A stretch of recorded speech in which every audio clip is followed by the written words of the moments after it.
Мектептің қыз балаларының, ұлдарының намазға кетіп, мектепте сондай бір кикілжіңдер болып жатыр ғой. Мына әлеуметтік желіде де жиі тартыс болып тұрады. Мен әуелі десеңіз атын айтайын, ол ашық, жарыққа шыққан нәрсе. Кеше бір молдалардың балаларды сабап жатқанын мен неткем. Прям ұрып, үлкен таяқпен соғып оқып жатырды. Бұл не деген сұмдық намазды өсіп үйретемеді. Соған Бегайдар Шеремет деген бір жігіт маған бүйтіп жазыпты. Біз еркек қауымы қыздарымызға, қарындастарымызға, әпкелерімізге, аналарымызға қатал қарауымыз керек. Қыз баланы бізді оқытпау керек деп.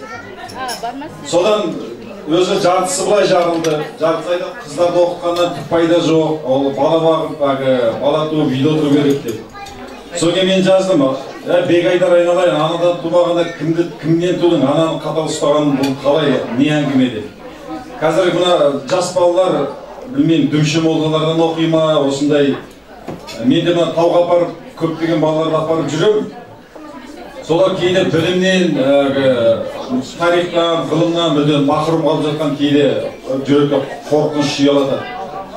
Осы жайлы өзіңізді ойыңызды айтып кетсеңіз апа.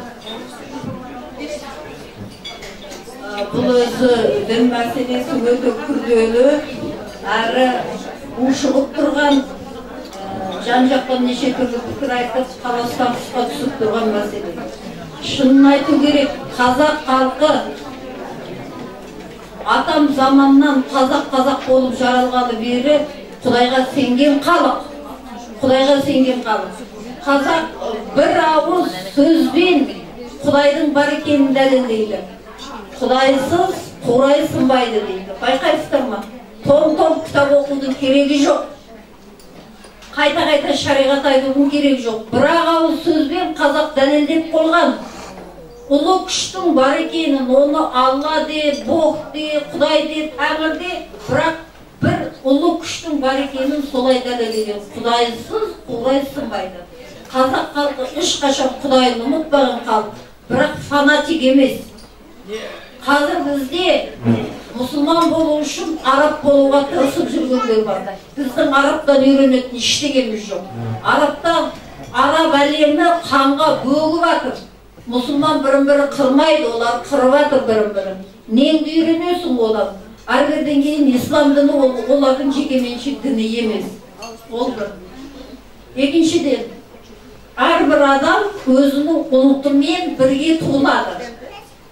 Қараңызшы, сіз қазақ болып туылдыңыз, анау орыс болып, анау ағылшын болып, анау ұйғыр болып туылды. Мысалы, әркім өзінің ұлтымен бірге туылды. Ұлтыңмен бірге туылған екенсің, сол ұлттың тілі, оның бүткіл қадір қасиеті, елі, жері, тарихы, әдебиеті, мәдениеті барлығы саған да тән. Ал дін содан кейін келеді. Ол адамның Құдайды іздеуі. Сол үшін, мысалы, Қытайдың ішінде де ислам дінін қабылдағандар бар, ағылшынның ішінде де бар, орыстың ішінде де сондай. Олай болатын болса, ислам, будда, христиан деген дін жоқ. Ең алдымен ұлт бар. Егер де дін ұлттың үстіне шығатын болса, онда ұлт жойылады. Естеріңізде болсын, ұлт жойылады. Сондықтан әркім алдыменен өзінің ұлтымен бірге туылғандықтан, ол ең алдымен қазақ, содан кейін мұсылман. Ал мынау бізге молда болып жүргендердің талайлары өздерінше мұсылмандықты үйретеміз деп жүрген талай нелер. Олар айтады, ойбай қазақ деме, қазақ деп айтпа, мұсылманмын деп айт дейді. Білесіздер ме, бұл қандай ар жағында иісі жаман нәрсе бар. Өйткені қазақтың қазақтығын жоюға тырысып жатқан нәрсе. Қазақтың салт дәстүріне шабуыл жасалып жатыр. Келін сәлем жасамау керек дейді. Неге десек, ол Құдайға қосақ қосқан, Құдайдан басқа ешкімге табынуға болмайды дейді. Ойбай, келін табынып тұрған жоқ қой. Келін өзіне құрмет жасап тұр. Келген жерінің әруағында, әулетінде сыйлап, басын иіп құрмет жасап тұр. Құранда немесе хадистерді қай жерінде үлкенді сыйлама деп жазылып. Олай болатын болса, бұл далбаса. Қазақ айтады, адамға табынба, жаманға жалынба дейді. Көрдіңіздер ме? Қазақ адамға табынбайды.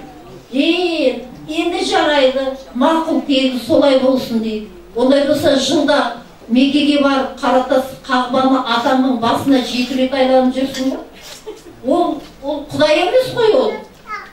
Ол Құдайға қоса қосқан емес па?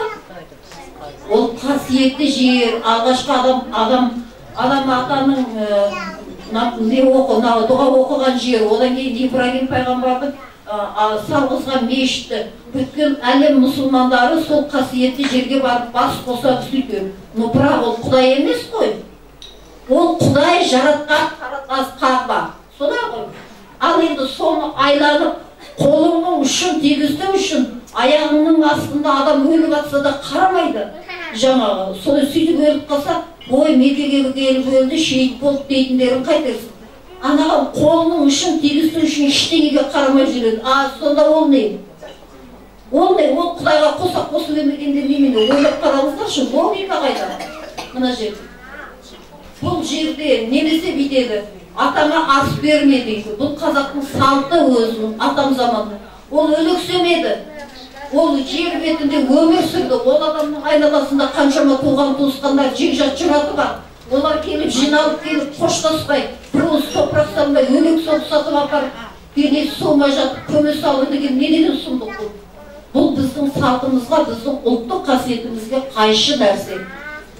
Араб елінде адамды өлген заман көмеді, өйткені 56 градус ыстық ол жүр. Ал неге бізге арабтың салтын әкеп келу керек? Бұл қазақ ислам дінінен бұрында қалып болған. Сол жақтан келе жатқан дүние. Содан кейін қазақтың бірде-бір салты, бірде-бір тиымы, бірде-бір жаңағы дәстүрі ешқайсысы шариғатқа қайшы келмейді. Керісінше әдемі өріліп бірігіп жатады. Қазақтың салты өте иманды, өте нравственный деуге болады. Сондықтан мынаны біріне-бірін қарсы қойып, кім сетсе болды, ойбай бұл исламда жоқ. Ой, бұл шариғатта жоқ дейді. Мен айтамын, сен қызық екенсің. Неге қазақтың салты жазылу керек еді исламға дейін? Бұл қазақ енді исламнан бұрында мысал үшін халық болған халық қой. Анау жақтан келе жатқан сонау сақтардан дейік, массагеттен, көк түркілер дейік, басқа дейік, бәрібір ертеден келе жатқан халық қой. Ислам діні өте таза дін. Ислам діні өте демократиялық, жақсы дін. Ислам діні әйел адамдарға көп мүмкіндік берген. Әйел адамды жоғары дәрежеге көтерген дін. Пеш қайда десе, анаңның табанының астында дейді. Одан артық не керек? Бұлай ойлап қарасаңдар. Ал енді осындай керемет дінді бұлғап, бет перде қылып ұстап, ұлттық қасиеттерді жоюға тырысу. Бұл жақсылық емес. Жақсылық емес. Қарап тұрсаңыздар. Сондықтан әрбір халықтың өзінің салты, дәстүрі. Мысалы жаңағы ислам дінін қабылдаған Жапон емеспін деп айтпайды. Ағылшын емеспін демейді. Өзінің ұлтының салтын барлығын ұстайды. Ал дін мүлде басқа. Ол адамның ішкі имандылығы, ол Құдайды іздеуі. Солай емес па? Олай болатын болса, дәстүр мен дінді біріне-бірі қайшы қою. Бұл ұлттық тұтастыққа жаңағы зиян тигізеді бұл нәрсе. Рахмет, ара жігін ашып беріңіз.